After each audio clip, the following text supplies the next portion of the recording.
మాజీ ముఖ్యమంత్రి జగన్మోహన్ రెడ్డి గారు హైకోర్టులో పిల్లి వేయడం జరిగింది. ఏదైతే విశాఖ కేంద్రంగా ఐటీ హబ్గా డెవలప్ చేయాలి అని చెప్పి కూటమి ప్రభుత్వం చేస్తున్నటువంటి ప్రయత్నాలను అడ్డుకునేందుకు విశాఖ కేంద్రంగా ప్రభుత్వ భూములన్నింటినీ కూడా అక్రమంగా ఐటీ కంపెనీలకి, ప్రైవేట్ కంపెనీలకి దారాదత్తం చేస్తా ఉన్నారు కూటమి నాయకులు అని చెప్పి చేస్తా ఉన్నటువంటి పరిస్థితి ఏంటి, ఎలా చూడొచ్చు అంటారు ఈ కార్యక్రమాన్ని?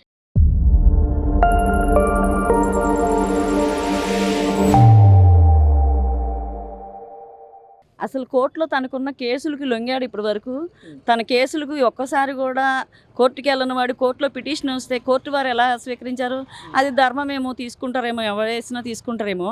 అసలు అంతను ఉండి పీకింది ఏంది, అతను ఉండి చేసింది ఏంది? 5 సంవత్సరాల్లో ఎడారి చేసేసాడు ఆంధ్రప్రదేశ్ని. ఐటీ లేదు, ఉద్యోగాలు లేవు, రైతులు ఏడ్చారు, అన్ని రకాలుగా నానా బాధలు పడ్డారు. ఐటీ కంపెనీలకి ఇచ్చాడంటే ఐటీ కంపెనీల వల్ల ఆంధ్రప్రదేశ్ యువత బాగుపడుతుంది కదా. యువతకు ఉద్యోగాల కోసమే కదా, లక్ష ఉద్యోగాల దిశగానే వెళ్తున్నారు కదా. నువ్వు ఇప్పుడు 5 సంవత్సరాలు మన ఎర్రిబాగులోడు జగన్మోహన్ రెడ్డి ఏం పీకాడు? ఏమి చేయలే. ఒక్క ఐటీ కంపెనీ తెచ్చావా? ఒక ఉద్యోగం ఇచ్చావా? ఒక పోలీసులకి ఉద్యోగం ఇచ్చావా? ఎవరికి ఏం చేసావని? ఇప్పుడు జరుగుతూ ఉంటే, మంచి జరుగుతూ ఉంటే నీ ఏడుపు, ఏడ్చేవాడు ఏడుస్తానే ఉంటే, కుక్కలు మరుగుతూ ఉంటాయి, ఏనుగు ముందు వెళ్తానే ఉంటుంది. ఏం భయం లేదు. ఎన్ని పిటిషన్లు అన్నీ వేసుకొని ఎన్నైనా చేసుకొని అధర్మంగా అతను ఎన్నేసినా కూడా ఉపయోగం లేదు. నేను ఒకడు ఉన్నాను అనటానికి ఏదో ఒకటి చేస్తూ ఉంటాడు అంతే. అంటే గతంలో కూడా చూసామండి ఇదే విధంగా చంద్రబాబు నాయుడు గారు హైదరాబాద్ని డెవలప్ చేస్తున్నప్పుడు ఏదైతే అక్కడ ఉన్నటువంటి మైక్రోసాఫ్ట్కి భూములు ఇస్తా ఉంటే చంద్రబాబు నాయుడు గారి పైన అనేక విమర్శలు చేసినటువంటి పరిస్థితి. మరి ఈ రోజు హైదరాబాద్ ఏ విధంగా అభివృద్ధి చెందిందో, హైదరాబాద్ ల్యాండ్ వాల్యూ ఏ విధంగా పెరిగిందో ఈ రోజు అందరికీ తెలిసినటువంటి పరిస్థితి. అది చూసి కూడా మళ్ళీ చంద్రబాబు నాయుడు గారిని అడ్డుకోవాలి, చంద్రబాబు నాయుడు గారి పనిని అడ్డుకోవాలి అని చూడటం అంటే జగన్మోహన్ రెడ్డి గారి అభిప్రాయం ఏంటంటారు? ఎట్లా ఉంటుందంటే, జగన్మోహన్ రెడ్డి చూస్తే ఎవరన్నా ఓర్వలేని కళ్ళు ఉంటాయి అంటారు కదా. డెవలప్మెంట్ లేదు, ఒక విజన్ లేదు, ఒక ఎలాగ డెవలప్ చేయాలి, ఎవలాగ ఉద్యోగాలు ఇవ్వాలి, రాష్ట్రాన్ని ఎలా బాగు చేయాలని ఏమి లేదనమాట. అటువంటి వాడికి ఏం తెలుస్తుంది? అతనికి ఏం చేయాలన్నా ఏం తెలుస్తుంది? ఏం తెలీదు. చంద్రబాబు నాయుడు గారు విజన్ ఉన్న నాయకుడు. 6 నెలలు గాసం ఉంచుకొని కాపురం చేయాలనేది ఒకటి ఉంటుంది నానుడి మన వెనకటి పద్ధతిలో.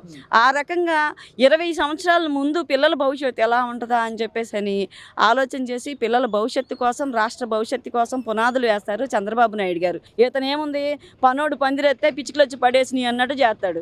ఏమి ఉపయోగం లేని మాటలు, ఉపయోగం లేనిది. ఒక దంపుడు ఉపన్యాసం ఇస్తాడు, బొచ్చున్నోడు అంటాడు, గుండు మీద ఉంటాడు. ఏందా మాటలేంటి? ఒక నాయకుడు అయ్యుండి జుట్టున్నోడు ముడేస్తానంటాడు. ఎట్లాగంటే అతని మాట బోడిగుండికి మోకాలకు ముడేసే మాటలు మాట్లాడతా. ఈ నెలిసేయి కాదు, సచ్చేయి కాదు, పోనీయండి ఆడు మాటలు ఎవడ పట్టించుకుంటాడు. ప్రధానంగా అండి నారా లోకేష్ గారు గత 18 నెలలుగా ఆయన చేస్తున్నటువంటి కృషిని చూస్తూ ఉన్నాం. విదేశాలకు వెళ్ళి అక్కడ చలి అని లేకుండా, పొద్దున రాత్రి అని లేకుండా ఆయన తిరుగుతూ ప్రపంచ స్థాయి దిగ్గజ కంపెనీలు లాంటి అన్నింటిని కూడా ఇక్కడికి తీసుకొస్తూ ఉంటే, గూగుల్ కానీ, కాగ్నిజెంట్ కానీ, టీసీఎస్ కానీ, ఈ విధంగా ప్రపంచ స్థాయి దిగ్గజ కంపెనీలన్నింటిని కూడా తీసుకొస్తూ ఉంటే ఓర్చుకోలేక, అంటే ఇవన్నీ వస్తే రేపు రాష్ట్రంలో ఉన్నటువంటి నిరుద్యోగులందరూ కూడా లక్షల్లో ఉద్యోగాలు వచ్చేటువంటి పరిస్థితి కనిపిస్తూ ఉంది. మరి అలాంటిది నిరుద్యోగుల భవిష్యత్తుతో, ఆంధ్రప్రదేశ్ భవిష్యత్తుతో కేసులు వేయటం, ఆడుకోవడం అంటే కరెక్ట్ అని ఒక మాజీ ముఖ్యమంత్రిగా చేసిన వ్యక్తికి వాళ్ళకి అసలు అది అలవాటు. కేసులు అంటే వాళ్ళకి ప్రవృత్తి ఏంటి? వృత్తి ప్రవృత్తి ఒకటే. దొంగతనాలు, గంజాయి తాగడాలు, పేకాటల క్లబ్లు అడిచడాలు. డెవలప్మెంట్ ఏం తెలుసు వాళ్ళకి? ఒక ఉద్యోగం తెలుసా? చదువుకుంటేనే కదా ముందు.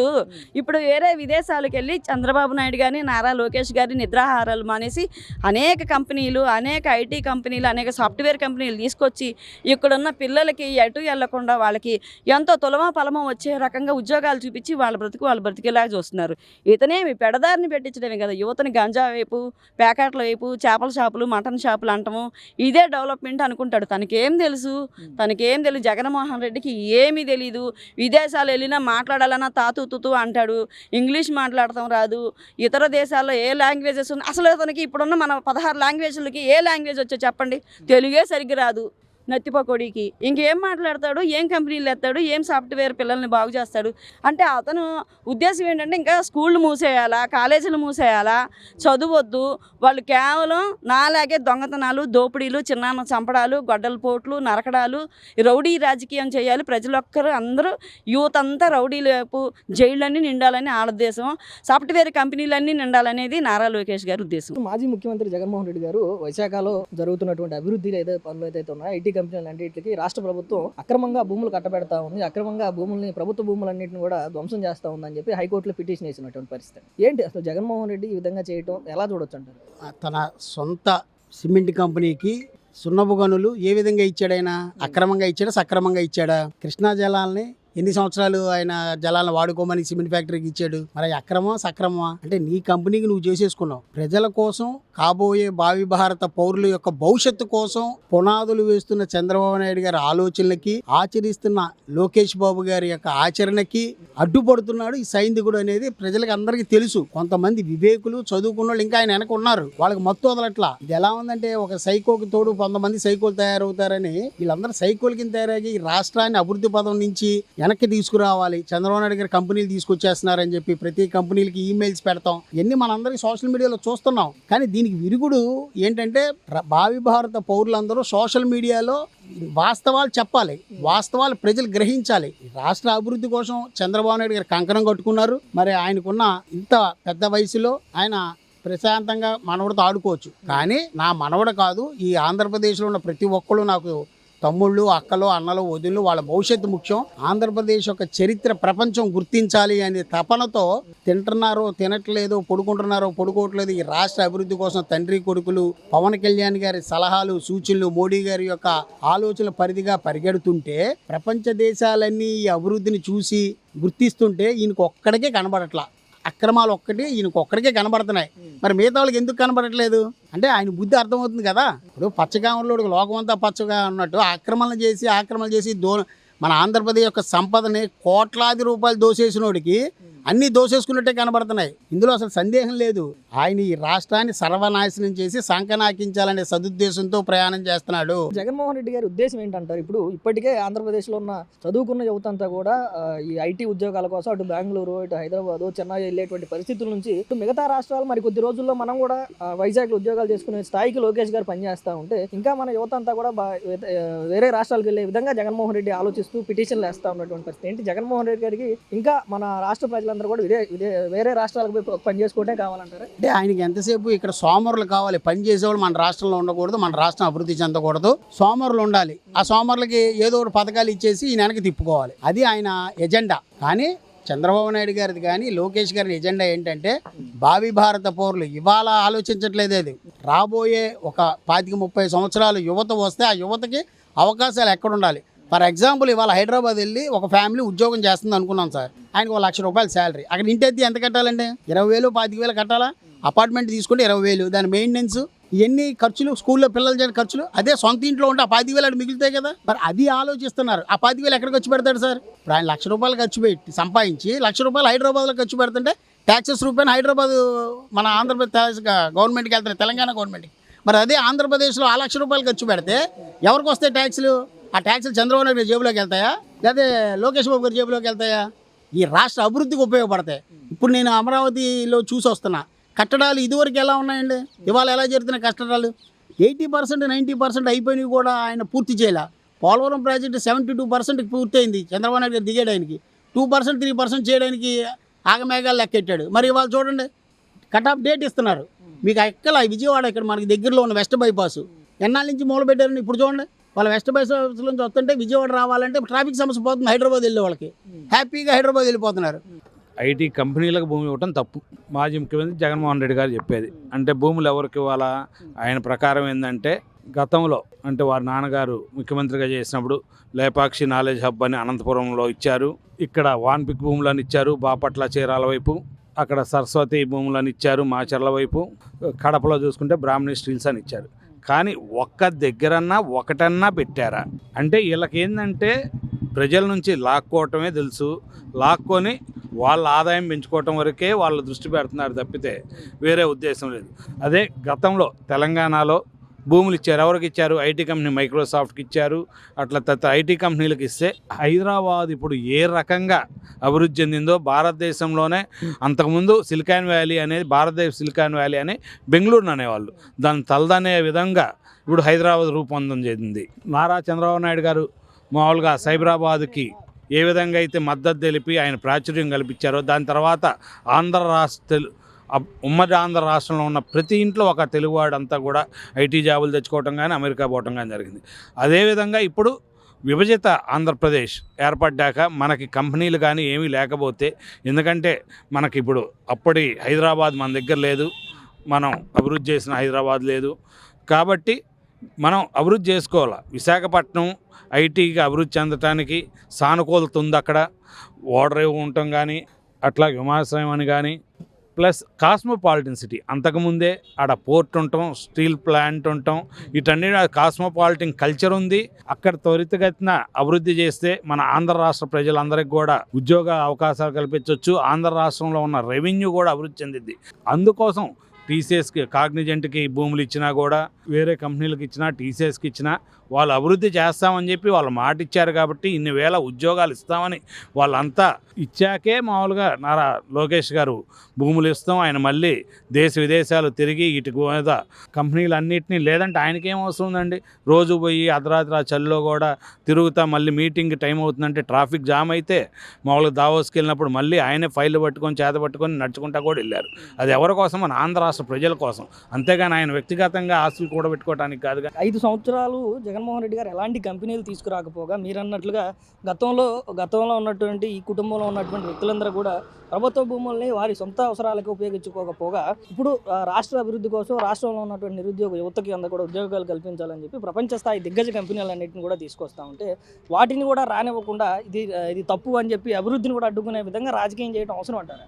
జగన్మోహన్ రెడ్డి గారు అధికారం అంటే విధ్వంసం, అరాచకం చేస్తే రాజకీయం చేసినట్టు ఆయన ఉద్దేశం. ఎందుకంటే రావటం ప్రజావేదికను కోల్చారు. సరే, అది నువ్వు అక్రమం అనుకున్నావు. దాన్ని మామూలుగా అది కట్టింది అయితే ప్రజల డబ్బుతోనే కదా, మరి దాన్ని వేరే రకంగా వాడుకోవచ్చుగా. ఎందుకు వాడుకోవట్లా? మరి మేమేం చేసాం ఇప్పుడు అంటే, కూటమి ప్రభుత్వం విశాఖపట్నంలో ఆయన ప్యాలెస్ అని చెప్పి అంటే మళ్ళీ వస్తారని చెప్పి భారతమ్మ గారు రోజు కూడా పోయి అక్కడ పనులు పర్యవేక్షించిన రుషికొండ ప్యాలెస్ని మేము అట్లా కోల్చలేదే. దాన్ని ఏం చేయాలా, దాన్ని వైట్ ఎలిఫెంట్ అయిందా, అయిందా కానీ పక్కన పెట్టి దాన్ని ఏదో ఒక రకంగా 300 కోట్లు ప్రజా ధనం వెచ్చించాం కాబట్టి, సుమారు 400 కోట్ల దాకా వెచ్చించాం కాబట్టి, దాన్ని టాటా వాళ్ళకో వేరే వాళ్ళకి ఇస్తే దాన్ని ప్రజల డబ్బు వృధా కాకుండా ఆదాయ మార్గంలో పెట్టవచ్చు. ఆ విధంగా ఆలోచన చేసి మామూలుగా దాన్ని టూరిజం కింద అభివృద్ధి చేసే దృష్టి పెట్టారు. అంటే అభివృద్ధి వైపు ప్రయాణించే ముఖ్యమంత్రి, అరాచకం వైపు ప్రయాణించే ముఖ్యమంత్రి అంటే జగన్మోహన్ 1924 ఆయన పరిపాలన చూశారు. ఆయన ఏంటంటే బటన్ ఒకటే పరిపాలన అనుకున్నారు. కోల్చటము, మామూలుగా ఎవరిదన్నా ఏదన్నా ఉంటే చిన్నదాన్ని పట్టుకొని వెంటనే శుక్రవారం పూట జేసీబీలు పంపించడం, వీళ్ళకి అరెస్టులు చేయటం, అంటే భయపెట్టి పాలన సాగిద్దాం అనుకున్నారు. ఇది రాజరికాలు కాదు.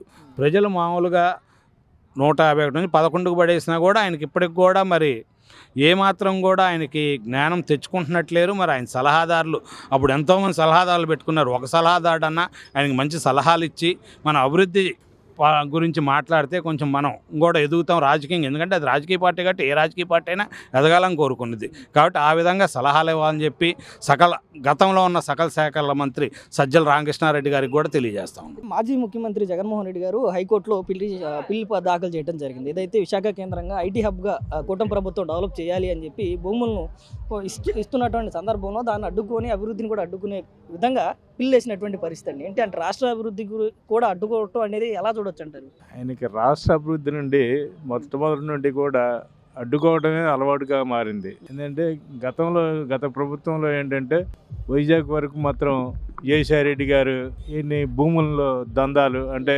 రెవెన్యూ రికార్డ్స్ మార్పించడానికి కానీ ఏదైనా కానీ షేరింగ్ ద్వారా ఆయన మొత్తం కూడా భూముల్ని ఎక్కడికక్కడ సెటిల్మెంట్లు చేయటం ఇవన్నీ అలవాటు పడి ఉండాలి. ఈరోజు ఏంటంటే డెవలప్మెంట్కి అంటే వాళ్ళకి భూమి రావట్లా, సెటిల్మెంట్లు చేస్తే వాళ్ళకి కొంత షేర్ వచ్చింది. ఆల్రెడీ అలాంటి గవర్నమెంట్ భూములు చాలా ఉన్నాయి.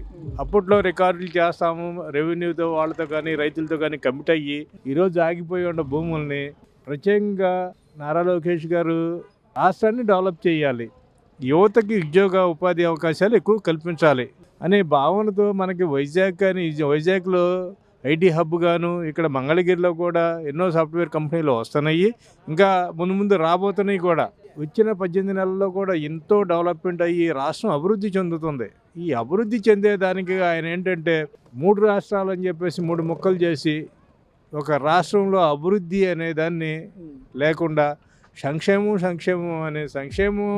అన్ని కూడా ఇస్తే ఎక్కడ ఏమైంది అనే పరిస్థితిలో ఇప్పుడు కూటమి ప్రభుత్వం వచ్చిన తర్వాత సంక్షేమ పథకాలు అన్నింటినీ కూడా ఒక చేత్తో సంక్షేమ పథకాలు ఇస్తూ రాష్ట్రాన్ని అభివృద్ధి చేస్తూ నారా లోకేష్ గారు, చంద్రబాబు నాయుడు గారు, అదేవిధంగా కూటమి ప్రభుత్వంలో ఉన్న ముఖ్య నాయకులందరికీ కూడా రాష్ట్రాన్ని ఏ విధంగా మనం డెవలప్ చేయాలి, ఎన్ని లక్షల ఉద్యోగాలు ఇవ్వాలి, విద్యార్థులకి ఉపాధి అవకాశాలు కల్పించాలని చెప్పేసి నారా లోకేష్ గారు అదే ప్రయత్నంలో ఉంటే వాటిని అడ్డుకునే ప్రయత్నం చేస్తూ ఉన్నారు. ఇప్పుడు కూటమి ప్రభుత్వ అధికారంలోకి వచ్చిన దగ్గర నుంచి అమరావతికి క్వాంటమ్ వ్యాలీ కానీ, లేదంటే విశాఖకు టీసీఎస్ కానీ, కాగ్నిజెంట్ కానీ, గూగుల్ కానీ, ఇలా పెద్ద పెద్ద ప్రపంచ స్థాయి దిగ్గజ కంపెనీల పేర్లన్నీ వినిపిస్తూ ఉన్నాయి కదా.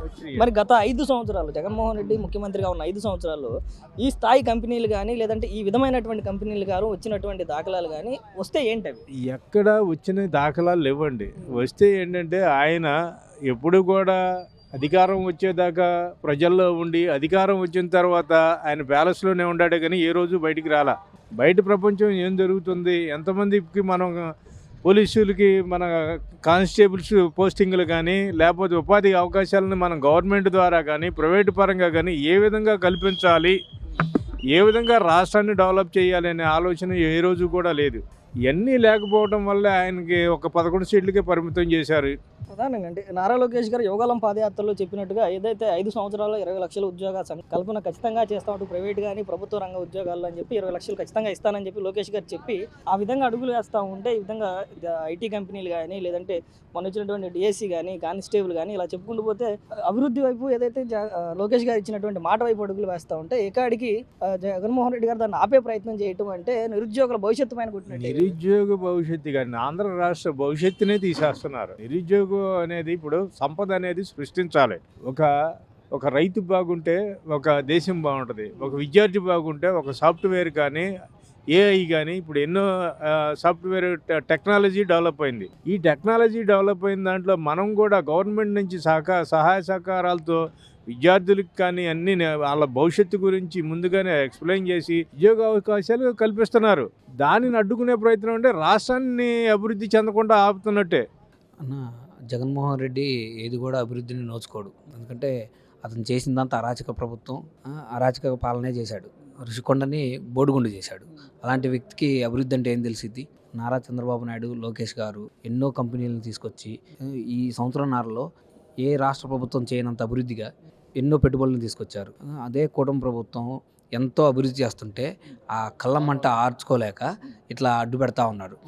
అభివృద్ధిని చేయకపోగా డిఎస్సి 5 సంవత్సరాలు డిఎస్సి ఇవ్వలేకపోయారు. కానిస్టేబుల్ రిక్రూట్మెంట్ చేయలేక కోర్టులో ఎన్నో పిటిషన్లు వేస్తే నిన్న రీసెంట్గా నారా చంద్రబాబు నాయుడు గారు కూటమి ప్రభుత్వం 33 పిటిషన్ని తీసేపించి ఆ యొక్క పిల్లలకి భవిష్యత్తును కల్పించారు. ప్రధానంగా ఇప్పుడు విశాఖ కేంద్రంగా తీసుకుంటే ఇప్పుడు కూటమి ప్రభుత్వం చెప్తున్నటువంటి టీసీఎస్ కానీ, లేదంటే గూగుల్ కానీ, కాగ్నిజెంట్ కానీ, ఈ విధంగా ప్రపంచ స్థాయి కంపెనీలన్నీ కూడా విశాఖ వైపు చూస్తూ ఉంటే అవి కనుక నిజంగా ఇక్కడికి వచ్చి పెట్టుబడులు పెట్టి కంపెనీలు కనుక స్టార్ట్ చేస్తే కొన్ని లక్షల మందికి ఉపాధి దొరికేటువంటి అవకాశం యువతకి. మరి అలాంటి అవకాశాలను కూడా కోల్పోయాలి, అలాంటి అవకాశాలు కూడా రానివ్వకుండా ఉండాలని చెప్పి యువతను కూడా నిరుద్యోగులుగానే ఉంచే విధంగా ఈ విధంగా పిటిషన్లు అనేటువంటి ఒక మాజీ ముఖ్యమంత్రి చేయాల్సిన పని అని అంటారు. కాదండి, ఎందుకనంటే వాళ్ళకి అభివృద్ధి చేయడం చేత కాదు. ఇక్కడ ఏకాడికి అలజలు సృష్టించాలి, రాష్ట్రాన్ని నాశనం చేయాలి, గంజాయి వనరులుగా తయారు చేసి యువతను పాడు చేయాలనే ఉద్దేశంతోనే ఇలాంటి పనులు చేస్తున్నారు. కానీ అభివృద్ధి చేసేవాడి పద్ధతి వేరుగా ఉంటుంది. అంతేగాని జగన్మోహన్ రెడ్డి ఫ్యాక్షన్ ఏరియా నుంచి వచ్చిన వాడు కాబట్టి అభివృద్ధి అనేది చేత కాదు. అతనికి అభివృద్ధి చేయడం చేత కాదు, చేసే వాళ్ళని చూస్తే ఓర్చుకోలేడు. అది రాక్షసన పాలన అంటేనే ఇష్టం. బూతులు తిట్టడం, జనాల మీద ఎగబట్టడం, సోషల్ మీడియా. అలాగే చంద్రబాబు నాయుడు గారిని జైల్లో పెట్టినప్పుడే అతని గురించి ఎంతో బ్యాడ్ నేమ్ వచ్చింది.